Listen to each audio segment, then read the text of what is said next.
सोचकर देखो दोस्तों, एक तरफ गरीब आदमी अपनी रोजी रोटी के लिए महंगाई से लड़ रहा है और दूसरी तरफ सरकार 3.9 बिलियन डॉलर्स का सहारा एक प्राइवेट कंपनी को दे रही है। Breaking news coming in, BJP hitting out 3.9 billion LIC funds for Adani. सही सुना आपने, इस देश में गरीबों का दिया हुआ टैक्स अदानी ग्रुप को बचाने में लगाया जा रहा है।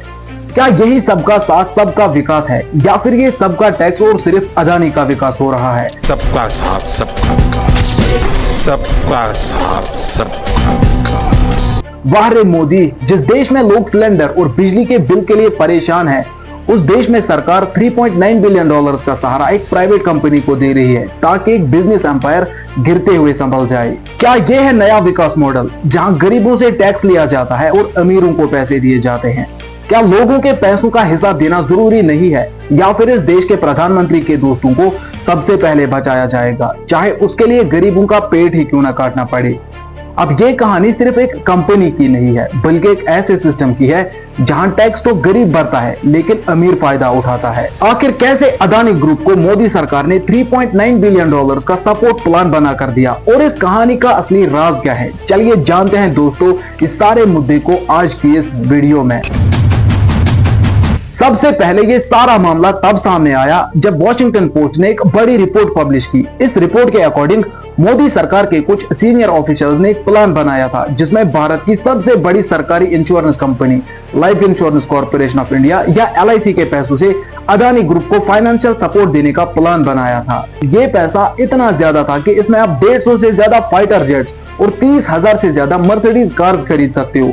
अब आप सब सोच रहे होंगे कि कितना पैसा था। ये टोटल अमाउंट 3.9 बिलियन डॉलर्स था, यानी 32,000 करोड़ रुपयों से भी ज्यादा। अब इस प्लान के हिसाब से LIC और इंडियन गवर्नमेंट के बाकी इंस्टीट्यूशंस अदानी ग्रुप के बॉन्ड्स और शेयर्स खरीदेंगे। मतलब ये कि जब अदानी ग्रुप पर प्रेशर था क्योंकि उनके शेयर प्राइसेस गिर रहे थे और उन पर फॉरेन रिपोर्ट्स के एलिगेशंस लग रहे थे, तब इलीगल तरीके से मोदी सरकार ने LIC और बाकी इंस्टीट्यूशंस के थ्रू अदानी ग्रुप के बॉन्ड्स और शेयर्स खरीद लिए ताकि उनको सपोर्ट मिल सके। अब LIC में सारे पैसे आप लोगों के होते हैं और इन्हीं पैसों को इस्तेमाल करके अदानी ग्रुप को बचाया गया।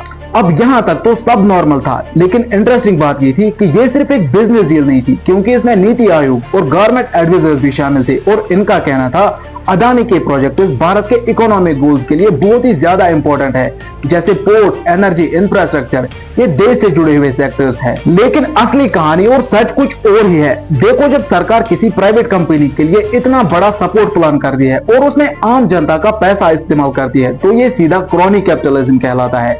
मतलब सरकार अपने किसी भी रिश्तेदार की कंपनी को बचाने के लिए आम जनता के पैसों का इस्तेमाल करे। अब मैं आपको समझाऊंगा ये प्लान आखिर काम कैसे करता है। सोचो, LIC जैसे इंस्टीट्यूशन अदानी के बॉन्ड्स खरीदते हैं। बॉन्ड्स मतलब कंपनी को उधार देना जिसके बदले में इंटरेस्ट मिलता है। अब मोदी सरकार का कहना था ये तो सिर्फ एक नॉर्मल इन्वेस्टमेंट थी, क्योंकि अदानी के बॉन्ड्स थोड़ा ज्यादा रिटर्न देते हैं, 7 से लेकर 8% ज्यादा as compare to other companies. लेकिन वही इसमें रिस्क भी ज्यादा होता है, क्योंकि अगर कंपनी डूब गई तो सारा पैसा डूब जाएगा, और ये सारा पैसा आम जनता का होता है, उनकी सेविंग्स का होता है, उनके इंश्योरेंस का होता है।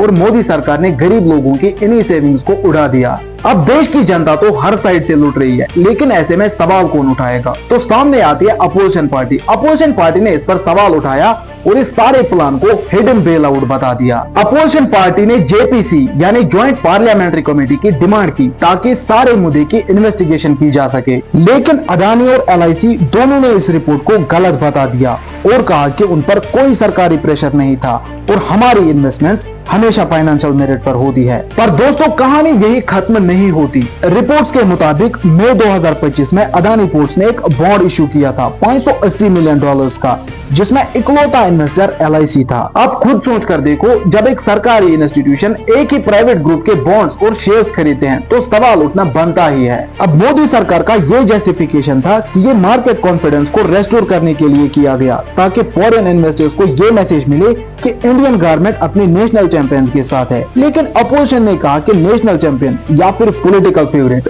क्योंकि अदानी हमारे देश के प्रधानमंत्री का फेवरेट है। अब सच क्या है ये तो इन्वेस्टिगेशन के बाद ही पता चलेगा। लेकिन एक बात साफ है कि देश की गरीब जनता का पैसों का इस्तेमाल किस तरह हो रहा है और कहां हो रहा है और किसको फायदा मिल रहा है, ये ट्रांसपेरेंसी का सबसे बड़ा सवाल है। आज देश का गरीब और आम आदमी टैक्स भर रहा है, इंश्योरेंस प्रीमियम भर रहा है और ये सारा पैसा एक बिलियनरी के ग्रुप में जा रहा है। क्या यही सबका साथ सबका विकास है या फिर ये सबका टैक्स और सिर्फ अदानी और अंबानी का विकास हो रहा है? आप दोस्तों के क्या विचार है कमेंट सेक्शन में जरूर बताइएगा। And for more informative videos do subscribe.